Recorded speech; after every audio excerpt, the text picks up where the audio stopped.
Guys, banange mwebale tujoininga ku live stream eno JB Muwonge talk show once again.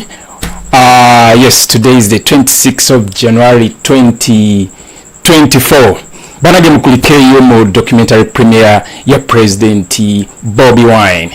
Actually, sina documentary yabula documentary ya bana Uganda because we tugamba nti documentary fake nyini flatwe eri azamanya. So you guys mwena basobodde okubeerayo Makerere Kavule ku kitebe ekikulu ekya National Unity Platform. You guys muli bakabinyo abakulembeze ab'enjawulo, abayimbi ab'enjawulo, ba activists ab'enjawulo, ba comedians, ba artists in different fields. You guys abasobodde okutambula okuva wabweru wa Africa ne mujja ne mwetaba like comrades from Sweden. Bro, your commitment y'amaanyi nnyo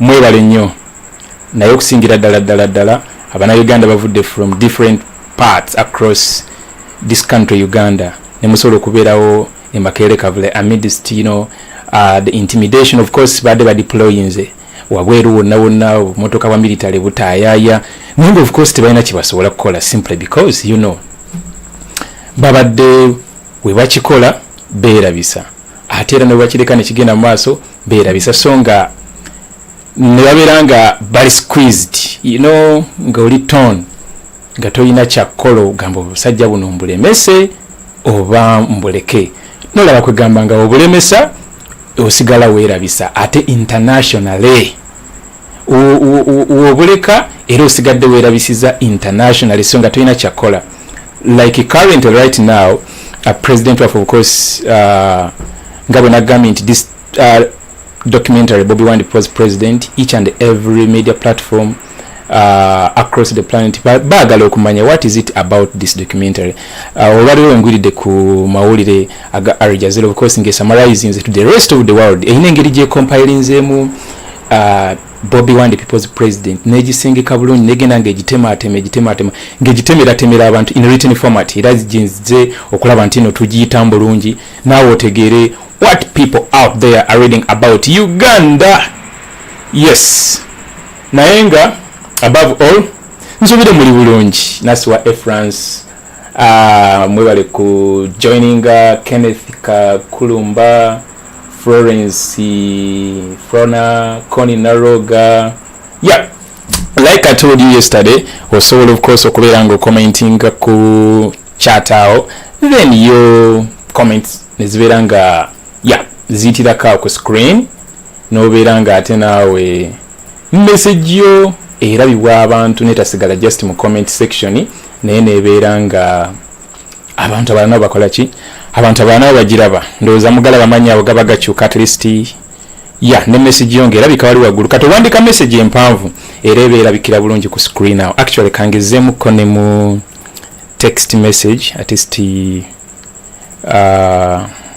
message abantu abirenga basobola gisoma bulungi nga tunabagenda maaso. Alright guys, ndowooza let's dive deep into the article. Kamalogis kayo wano mpola Kamalogis kayo wano mpola tugigende mu bulungi nnyo naawe olabe biki. Here it is njifunye. Okay, Aljazeera egambye nti nno Uganda's first Oscar-nominated film tells story of Bobiwine persecution. Gundi eno nungi nnyo era njagala mugitambuze. Nagitaddeyo dda ku Twitter handle yange that's JB Muwonge. Osobola ogenda n'ogiri tweetinga bw'obanga oli ku Twitter, abali ku Facebook mugisharinga ennyo. Aljazeera ayina reach nene nnyo era nga it's a very big international media platform. So mugivisiting ate mugipushing. Of course mawulire mangi nnyo agawandiise ku story ya fene ya Uganda y'okwagala okusiga okutuula Museveni. Naye waliwo mutuufu omuntu akuwandiikako ng'awandiika ku story eyo naawe n'ogamba no, we have to give this attention and this is one of the kind. Okay, engeri gyendi nti ndiwo obudde butono, siriwo obudde bungi ko obudde bugenze budde bwakira abasinga mwagala kwebaka abalo United Kingdom ssaawa ziri mmeka ndowooza ziri 3 ziri 2:05 obudde bukyali mwe mugira mu kyatunula n'abali Uganda obudde saa ziri 5:05 South Africa ziri sawa 4:05 Qatar wherever. So let me not waste so much of your time, at least within 40 minutes tuberenga tumaliriza this. Alright, let's dive into it. So it says actually it is the latest bayogede ne kuibaddewo olwaleero naye it's such an interesting article for us to delve into and explore it. It says this January, when Bobiwine learned that the film documentary his 2021 this January, when Bobiwine learned that the film documenting his 2021 Ugandan presidential bid had been nominated for an Oscar award, he was hiding from the police. Now, this is about His Excellency Bobiwine weyalinga atolosa okuva ewaka, the swaggering pop star turned opposition leader.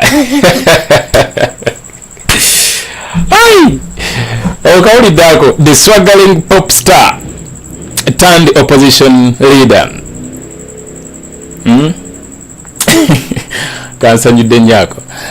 The swaggering pop star turned opposition leader had been on the run for 5 days, not sleeping or showering. This was after security forces cordoned off his home in response to his calls for protests over the poor road conditions in Uganda as the non-aligned movement summit held in the capital Kampala. The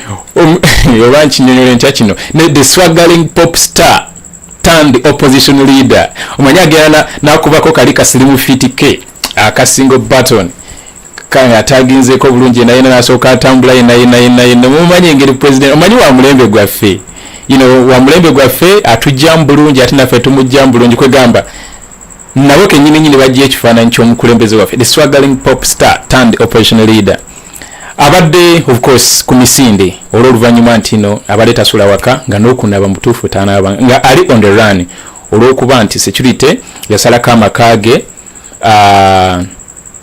olw'okuba ya calling for protests olw'enguudo embi eziri mu Uganda.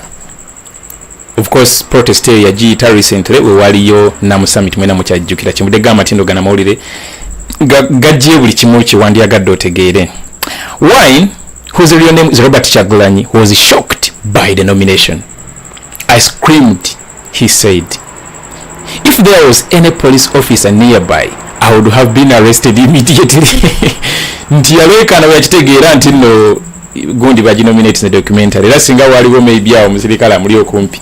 Ndoza bandi badde bamusiba lwaki alekana.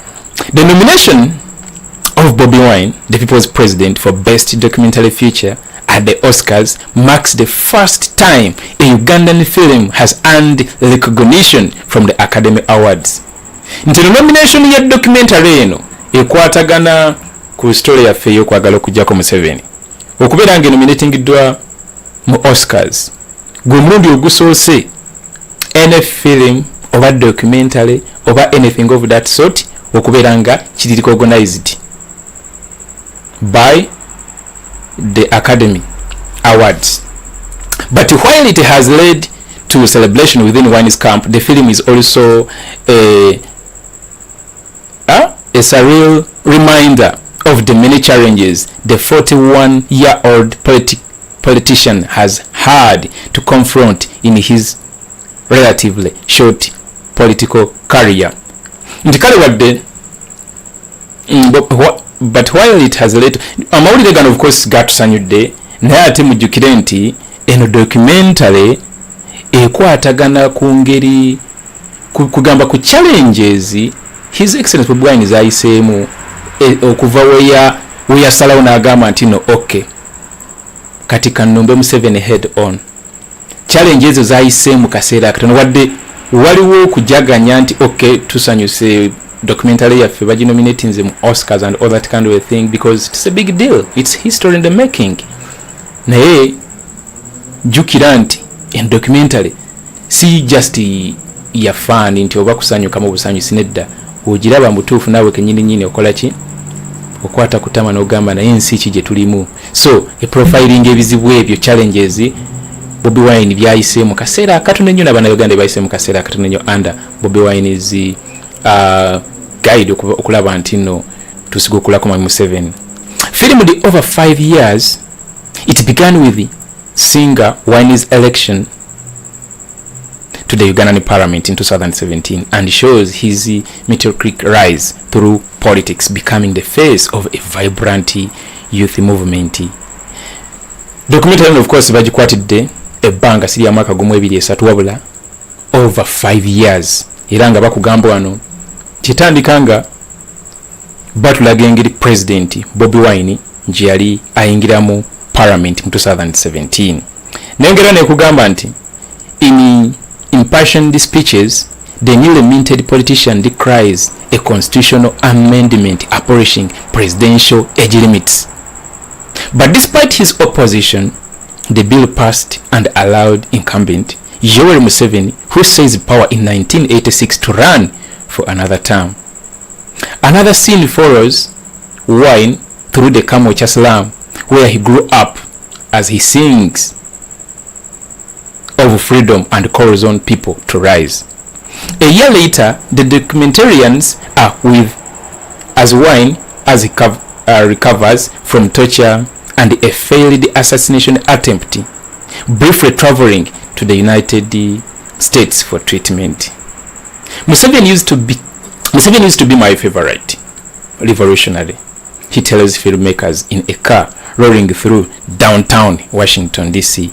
I would really love to have a frank and honest conversation with him. A disputed election. Of course, ka intro kali mukawulidde kyekiri kyenkugambye nti bano ba simplifying the documentary in written form to the rest of the world. Kuga baji summarizing the rest of the world. Bakulaga what the documentary is all about. Bitandikirawa byali bitya era bikomekereza bitya as of now. Yeah. Then tudda ku kallu a disputed election. Aljazeera yongera nekugamba nti a desire for change propelled Wine to challenge Museveni for the presidency in what he hoped would be Uganda's first democratic election, excitingly announcing his candidature shortly after returning home in July 2019. But the result was a bloody and contested vote as the ruling party clamped down on the opposition. Even before the election, at least 54 people were shot after riots broke out following Wine's temporary detention in the city of Jinja in November 2020. Other supporters were jailed or attacked on the campaign trail. I want to tell you something here. What the regime succeeded in hoodwinking the rest of the world. And for this, I give them a mark because for sure they succeeded in doing so. What am I talking about? The total number of people the regime claims they murdered on the 18th and the 19th. You guys, have you realized that most of the international media platforms, be it BBC, Aljazeera, CNN, Sky News, Guardian, they always report in the range of 45 and 54. Yet, for the matter of fact, okay, let me not exaggerate, over 150 people were murdered across this country, Uganda, during those protests of 2020. Why am I saying so? You guys know Nicholas Opio, right? That human rights lawyer. Mumumanyi bulungi Nicholas Opio. Nicholas Opio, chapter 4, bagizinga kolumu. Never confiscating a laptops ze, never confiscating a data yenna. Nerwaki bakikola during that time. I've forgotten the exact date balumbira gundi ye. Bakikola simply because yali akola investigations. Investigations ezo ziyali akola zali kwegamba they were about Ugandans that were murdered during 18 and 19 of November 2020. By the time we basalako office ye yali akaprofilinga abantu abali bafudde abasoba mu 150. For those of you abadde following bulungi olugendo luno lwenkyukakyuka, eyo story mugimanyiko bulungi era I'm sure this is not news to you, right? This is not news to you, I'm very sure. By the time webazingako chapter 4, Nicholas Opio yali amaze profilinga abantu abasoba mu 15.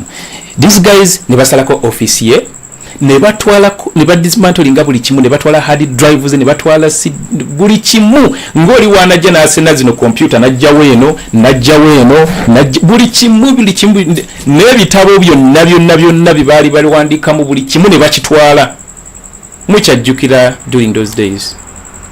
Olunga amaze kizuula nti omwana ono aina information enexfu nti yali afunye kuba yali profile yali azikoze bulungi buli muntu eyafa nga wona agera nokola profile ku Yasini Kauma, nokola ku Dani Cheine, nokola ku Rita Nabuke nga akoze bulungi abantu aba bafa on the 18th and 19th. Regime yakimanya ate kasitaba malu kutwalako obujulizi obwo kyakola ki oba tokyalina kyozza.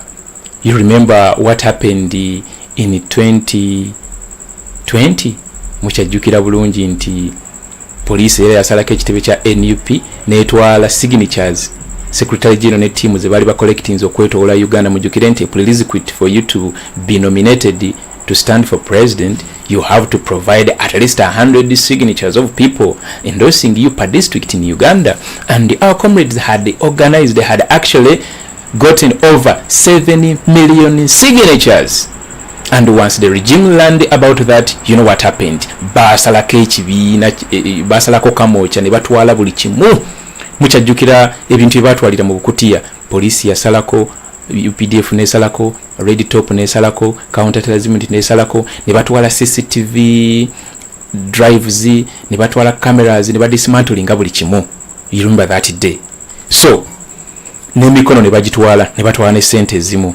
So webakutwalako data ngoyo kiki obukola? Of course oyina kuddamu kunoonya data mulala emikono kye Secretary General wamu ne team they resumed immediately that night. Batandika okuba amasimu nga bakubira abaana abekabera mayida abeggulu abawa batandika ate buto afresh okunoonya emikono emipya. Of course gire emikono bagibanga bagala tulemesa naye kyolabanga never despise someone wabanga wankyukakyuka nga ali ku secretariat yawo tomanya milimo gyakwasaganya. Abaana bamu bakola underground tojja kola ki tojja kumanya milimo gye bakola. So what am I saying? Webakutwalako data omusajja abakubye omuggo omunene. So Nicholas Opio bamutwalako data nga talina kyasobola kukola ne bagiggala nabo, you remember. So mbadde ku point eri eyokubeera nga Aljazeera etulaze nti it's only 54 yoyo gyekola ki ye toto gyegamba ensi nti. But the result was a blood and a contested vote as the ruling party clamped down on the opposition. Even before the election, at least 54 people were shot after. Okay, omuntu alimu oluzungu olungi ennyo ayinza okugamba at least kitegeeza from that number and above. Naye era kyandibadde kala at least 150 oba nfuna. Alright, yeah, anyway kyembadde gamba nti basucceedinga okunduwikinga international media platforms nti enamba yali just eyo nenga abantu bali bangi bebatta. Nkugambye and actually let me even remind you about this. I remember telling it to you last time nti Daily Monitor reporting a figure in truth which was 200 plus. Naye ogenda mu archives za past publications under past publications za online ebooks za Daily Monitor obutawo babu deleting ndo za babateka kugani point na bagamba mawulira go mga deleting yo tebuliyo nagezako bononya nga iyo section week eyo obutawo babu deleting yo. So yengeri ensonga kugamba basucceedinga nnyo ku kintu kine ekyokubeera nga enamba bagi reducing to 54. Okay, tugende maaso. At least 54 people were shot after riots broke out following Wine's temporary detention in the city of Jinja in November 2020. Other supporters were jailed or attacked on the campaign trail. In the film, the camera zooms in as Wine dodges bullets and tear gas, wavering only when the documentarians have to duck for cover themselves. mwena ndowooza zino sini zimuzirabye nga president yeewoma amasasi ngeri akuba muganda waffe Ashraf Kasirye ku mutwe we yali yeewoma tear gas canisters mu Mbale Busia Jinja anyway mulabe bulungi documentary sina gibanyumiza wano just tuli mu kusoma how tuli mu kulaga how Aljazeera has summarized it to the rest of the world kwaliwo abantu batana bagira bakone artist once when they read this when they get to know about this bafuna artist a glimpse of the entire 2 hours documentary. So I was arrested a few times, I was interrogated, said Moses Bwayo, a Ugandan journalist and one of the film's directors. In the final days of the campaign, he was shot in the face with a rubber bullet. Did you know about that, guys? Obadde okimanyi nti Moses Bwayo bamukubako rubber bullet mu face? Ni ate obadde okimanyi ne bamukuba rubber bullet mu face they are backing down kugaba linga go bali ba fuelings nayi niyongera boyongeza manyi kugenda maaso nga capturing impunity. So I was arrested a few times, I was interrogated bamukwata mirundi ne mirundi nga bamubuuza kajoijoyi webuuzo. That is Moses Bwayo, director wa documentary eno. In the final days of the campaign, he was shot in the face with a rubber bullet. Still, Bwayo kept recording all these threats and everything that was happening really emboldened me to tell this story and carry the task forward, he said. As election day approached, he moved into Wine's home. Now, these are secrets zobadde tuyinza kutegeera nti akalunga kasembedde mwezi ennaku ezaasembayo Moses Bwayo, boom, makaga His Excellency Bobiwine. Mwena mwalabanga video bwe bwavanga ne mugani abukwata omwami ono. Afterwards, Bwayo filmed Wine and his wife Babi Kyagulanyi listening to a radio broadcast announcing Museveni as victor. Their faces are numb with shock and disbelief. Of course, Moses Bwayo bakugamba wano nakwata video His Excellency Bobiwine ne mukyala we First Lady Babi Itungo nga bali mukuwuliriza ka radio. Remember that scene in the documentary. Nga of course faces abwe katata isola chikirizo. Of course buli muntu ali akimanyi naye nkale wokiwulira kinakyo kyokuteeka munage kenyini kuba man a lot happened nga singa asajja bano baali baswalako bandi badde berekeza ne bagamba nayo manyi ekintu kino tukirekera abaana bakivuge naye pe. So Wine called for more protests over the election results, but large-scale demonstrations never materialized following a brutal campaign and disappointing result. Kati wano we wali ekinyusi abantu abamu bagenda ne beebuuza nti lwaki abantu tebekalakasa, lwaki abantu tebademonstratinga, and all that kind of a thing. Muyino kimanya nti nno anyway Aljazeera kijje bulungi kugambye nti His Excellency Bobiwine called for more protests over the election results, but large-scale demonstrations never materialized following a brutal campaign and disappointing result. Omuntu ali disappointed okuyimusa spirits ze kyetaagisaawo force ey'amaanyi ate due to the fact that nti omusajja yali amaze otuttamu abantu abasoba mu 2 si mu Kampala wokabula okwetola Uganda. Yes, akatenga ako nawo kaaliwo wegamba bintu bingi kwegamba atmosphere nawe kenyini osobola ogisoma. Internet teriiko bagijjeeko omuntu tamanyi kifa kampa gundi tamanyi kifa Masaka oli tamanyi kifa Kampala oli tamanyi kifa Gulu.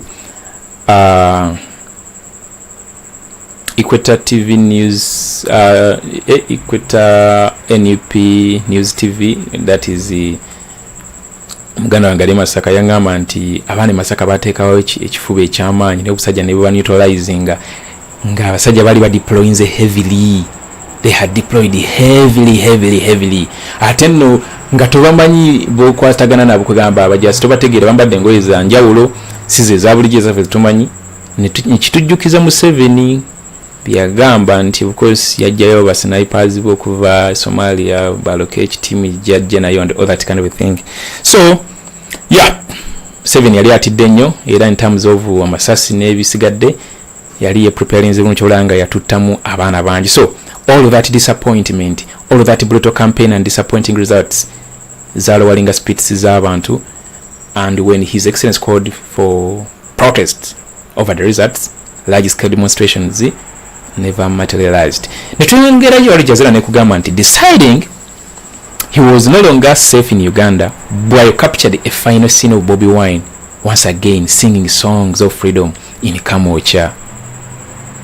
Then Bwayo escaped Uganda with his wife. Moses Bwayo gotogerako yono Moses. This is Moses Bwayo.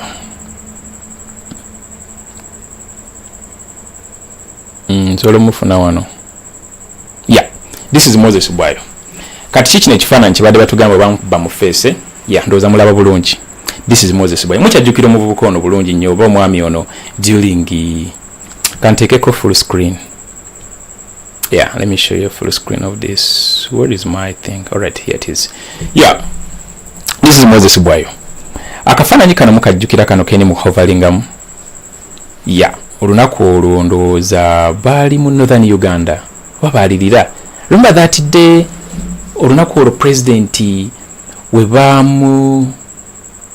webamusiba ko baali closinga abasajja ne basalako emabega ne maaso ne babeera okumala essaawa nga 8 nga bamuganye paka actually bazaali saa 8 gwa kumakya ogw'ekiro kubanze that live broadcast nagisulako paka saa 11 ogw'okumakya emmotoka ye ne bagitowinga.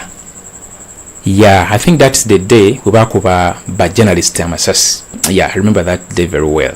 Yeah, nzijukira bulungi olunaku olwo, and this is the day when baserabidde. So yono Moses Bwayo gotogerako. Yeah, there he is. Yeah, era ndowooza olaba osachinzirimyale really tagged to what we are talking about, you know, Bobiwine, the people's president, and of course the struggle, you know, Uganda's journey to freedom. Okay, let's get back to the article. Aljazeera nayongera negamba nti then Bwayo escaped Uganda with his wife. We fled like we were going on a small trip, he said. We landed in the United States and we applied for political asylum. They are still awaiting a decision. His Excellency Bobiwine, alongside Frank Sinteza Kalibala, who was deliberately knocked dead by a military police truck number H4DF2382 on the 27th of December 2020 in Busega. The day our comrade Yasimatuka Miracle Ashraf Kasiri wamubesasi ku mutwe nelishatalinga his car nga recently went through surgery in the United States. Kati ali yaddeko is not 100% fine. Era omubuuza gamba siri 100% fine naye ndi better than a wow that day. So wetugenda maaso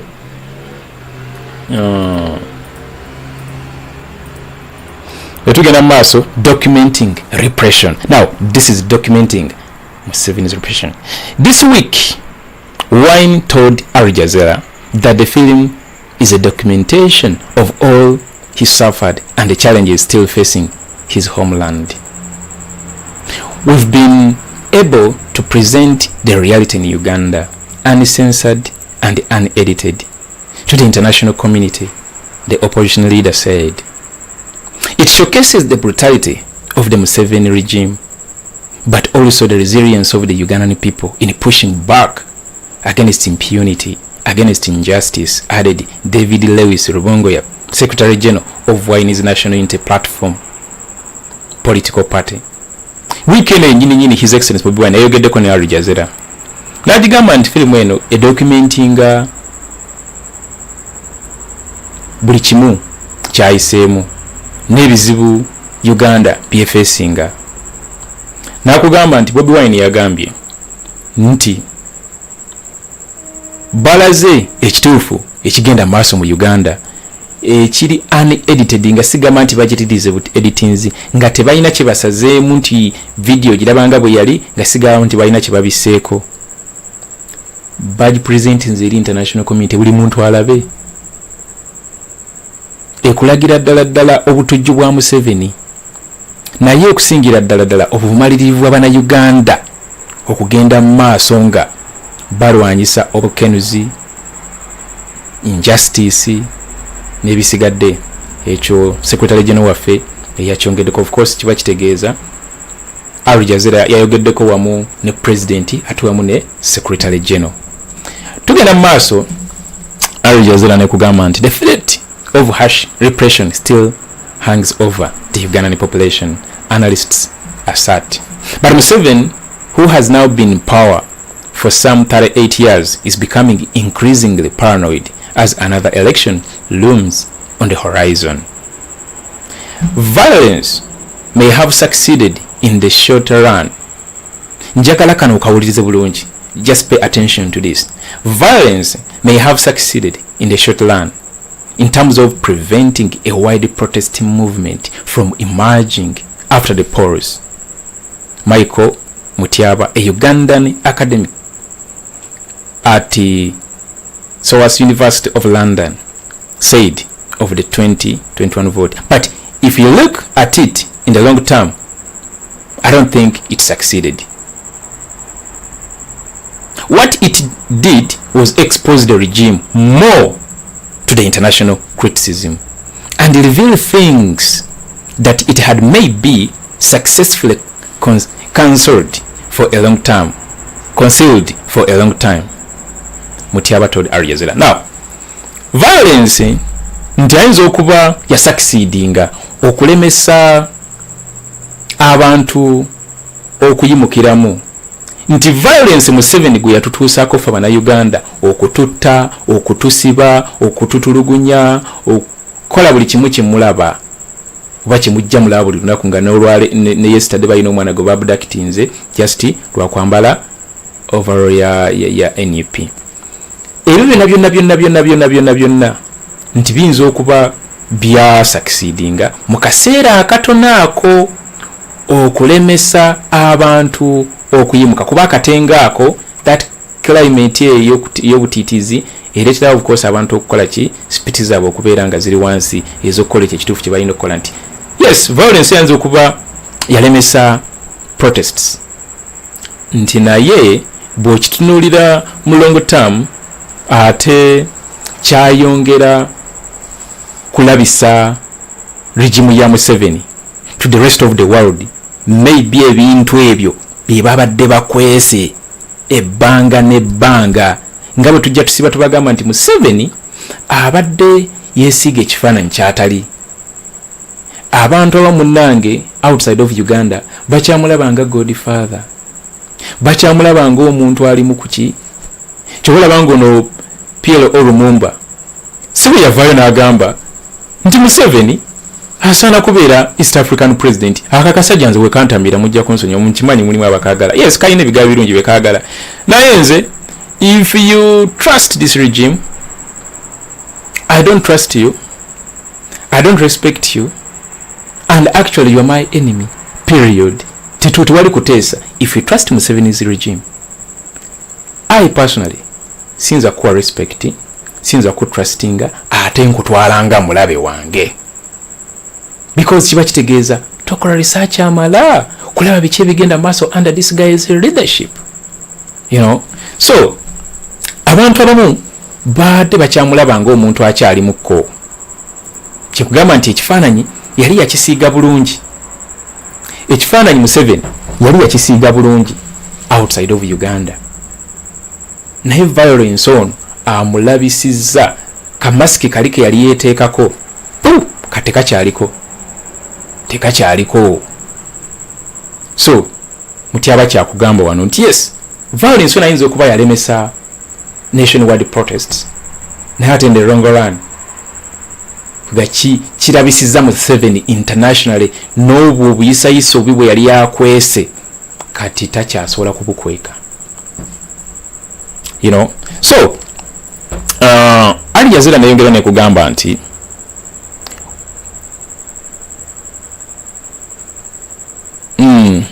wona agenda ku article eno mulimu batachinze mu videos ezenjawulo mpitirivu nno Aljazeera zebadde jekola ku President Bobiwine mpitirivu Aljazeera zebadde ja ekola ku President Bobiwine osobola ogenda n'obeera nga oziyisaamu n'ojjukanya.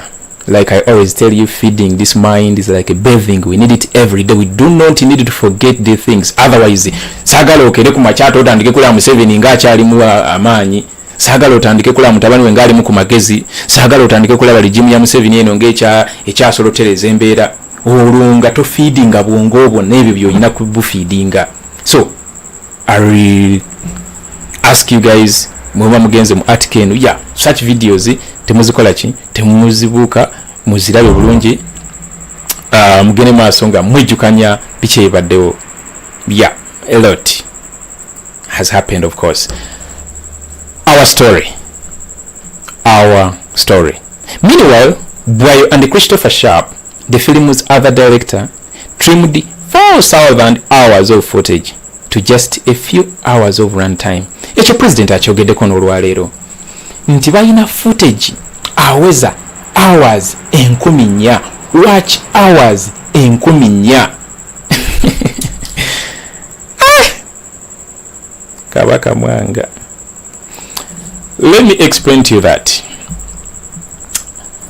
nti President Bobiwine wamu ne team eyo Christopher Sharp, Moses Bwayo balina footage akwatagana ku Museveni ebi byakoze awezamu watch hours 10,000. Kiki bategeeza nti footage yenna bamu compressions oba bajjemu bujja bisobola kukola mu ssaawa ezo 2. Era president walira gambi wasigaddeyo 13,900 mu something. Saagala kukola math wana ate mundabise naye mukitegedde bulungi nti ku 10,000 ajjako just essaawa 2.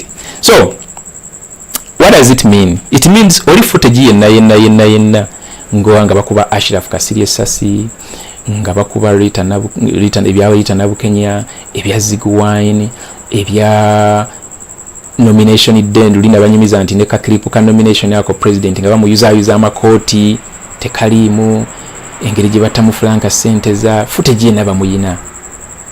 Nange kenyini wano nyizo okulaga nyina gwe nyina kati nange namukola ki mwagala nnyo sinza namukola ki. So a lot, especially oyo nga president atambulira ku waliwo footage yo yatabiranga live oyo eyakwatibwanga just nga tali ku live streams za Facebook baza YouTube obu short clips obwedakiika 4 edakiika nyinawo just butononze nga yewo mawa masasi batia gas moteka bagikubiramu bukanisters batia gas moteka yo bagikuba masasi mujukire jinja bali bagala okutta zake ne president motoke sasa nelita. All those footages tebirimu byonna bitotolinga up to 4,000 watch hours. Chola banga nze njagala nya artist kale batuweretere ku party to erimu brutal eringa abo banga toli wa mutima mugumu togirabira tolina gyeyimbamu nze yo gyenjagala. So anyway, nagambi dakiika mekaba nange ndaba zizino wabule dakiika nagambi dakiika ngana nayo already zizino ndaba nzituusiza sinaba kumalayo article eno benasubize dakiika ndaba nange muzonyi webumpiseeko obudde neka tugende maaso because twetaaga information eno. Our story. The documentary debuted at the 79th Venice Film Festival in 2022. It was then acquired by National Geographic, which supported a theatrical release last year. The Oscars nomination followed this year. The filmmakers hope their work will bring renewed attention to Uganda and its citizens, and that is a fact. Nti omulimu guno kugamba gurinewinze attention yensi ku Uganda nga bwe nakugambye yesterday nti currently abantu basearching about this documentary, abantu basearching about Uganda. Attention yavudde dda ku biri ebyannaamu simanyi G77 and all that kind of crap. Attention kati eri ku Bobiwine the people's president. Attention eri ku ekigenda maaso mu Uganda under Museveni. Attention eri ku the struggle for democracy, struggle for rule of law, struggle to get rid of dictator Museveni, who captured power in 1986, and up to date the guy is still clinging on to power. The attention now eriawo, and that is a plus. Tewali diversion ebadde yinza kujjawo kintu kintu sinagirabawo era teriiwo. Wagirabyewo teriiwo, tewali kigisobola. This is too much. So their hope is a fact. Netugenda maaso ne bagamba nti we are fooling ourselves in the West, and we are being very disrespectful to the people of Uganda to pretend that they are living in a democracy, that those elections are anything other than a sham, said Sharp, who is also one of the documentary's producers. For Wine, the film is a lifeline. The more our story is out there, the more we are able to live and see the sun the following day, he told Aljazeera. On Friday, which also marks the anniversary of Museveni taking power, Wine and his followers attempted to mount the first public screening of the film in Uganda. Security personnel deployed heavily along the road, intimidating people going to see the film. Attending with the two of his children, Wine sang again, telling supporters everything would someday be alright. I just loved each and every bit of this article, and that was the end of this article. Nti olunaku olwaleero, kantandikira ddala actually wano waggulu, nti just twefuula basiru oba twebuzaabuza eno mu nsi eziri mu West, era kiba kya bugwenyifu nnyo okupretendinga nti nno we are fooling ourselves in the West and we are being very disrespectful to the people of Uganda. Okupretendinga nti nno Uganda eri mu democracy, nti nene elections ezo zinamu kye zirimu. The more our stories out there, the more we are able to live. Of course, that was Bobiwine. Anyway, kino kimbadde njagala okufocusingako ennyo olwaleero, nti olwaleero, of course today is Friday, olubadde lumakinga emyaka 38 Kachanga Museveni awamba obuyinza bwa Uganda. President, of course, mwena mukimanyi nti bataddeyo official screening of this documentary. Naye Aljazeera kugambye nti nno badeploying heavily along the roads. Of course, nga bwe nakugambye yesterday, to intimidate people going to see the film. And that is it. Aljazeera nayo ine ekiwandiiseko nakikugambye yesterday nti yes, Museveni tagenda kulemesa documentary eno kubeera ng'eragibwa bana Uganda, naye agenda kudeployinga, and the purpose of doing that deployment, of course, is to intimidate people, to create that climate of fear for people to scare away, and that is it. So kye succeeding nze naye nga this is my humble appeal to you who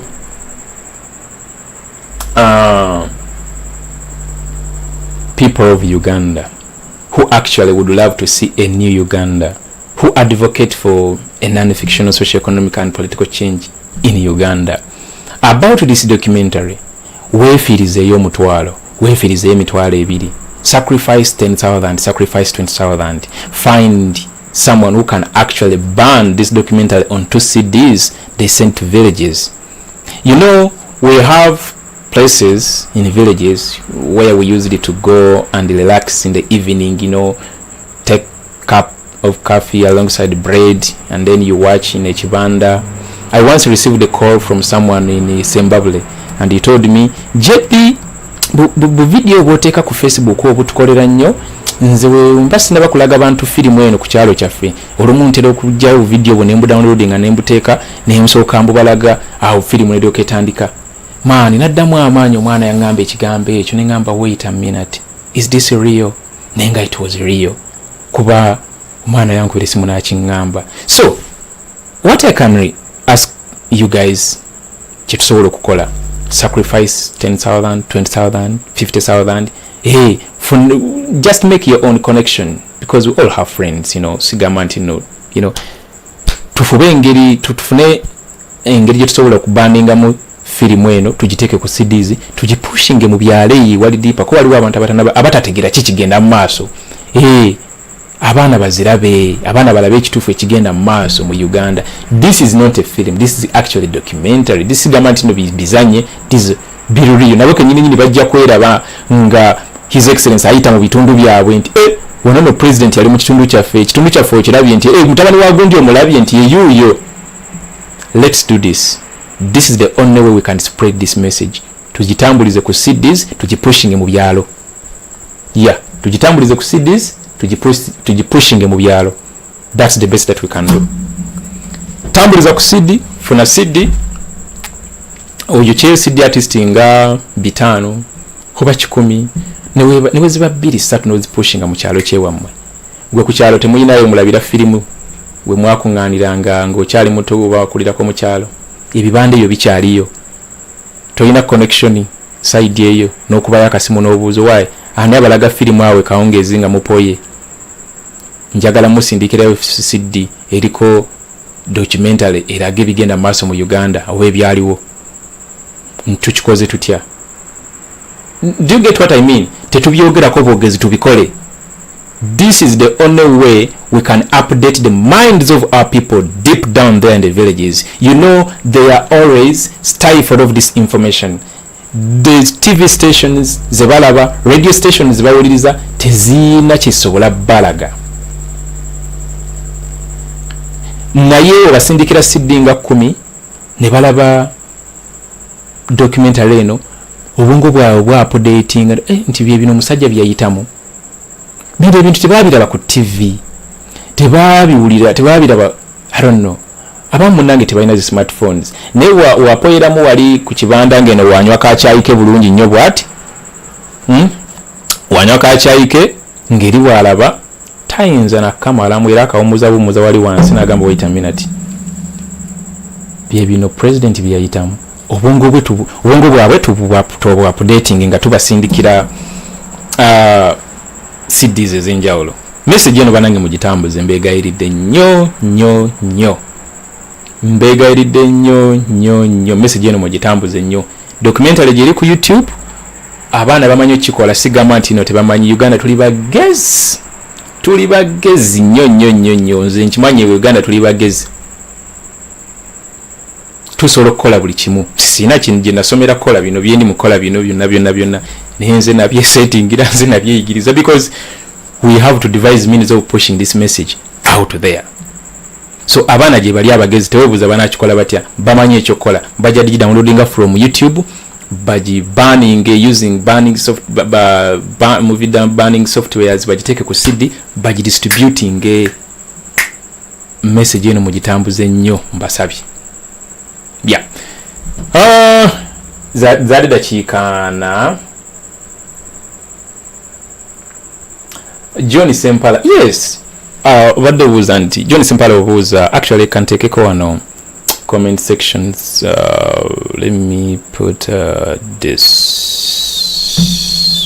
Yeah. Can take a no comment gondis no. Ngaba tugenda maso.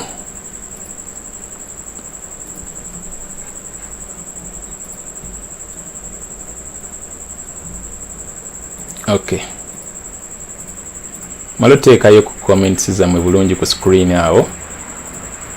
Mulabe bye muteesa ne bannama balabe bateesa. Then yokenziremu John Sempala adaabuuza nti nno jebyo ina link ku gundi eyo. Yes, ngenda gikuwaawo mu comment section actually. It will be far much better that way. Meka nsooke nteekayo ku comment zammwe awo ku screen. mulabe bulungi obwedda bye mukola ki bye muwandiika n'abasigadde yasobola kuwandiika message nga mpanvu communicating to a wider audience jukira nti tulina bannaffe nga bo tebawulira nga balaba bulabi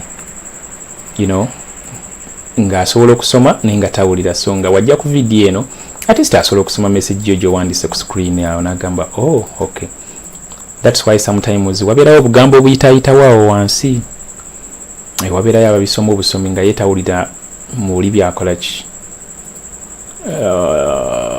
tawulira wa TV byayogera oba ali ku screen byayogera at least ng'asoma ebiyita wansi awo alright ezo tezimala era bannange zonna ndowooza nzitaddeyo omanyi nze producer nze audio manager nze cameraman amwe one man is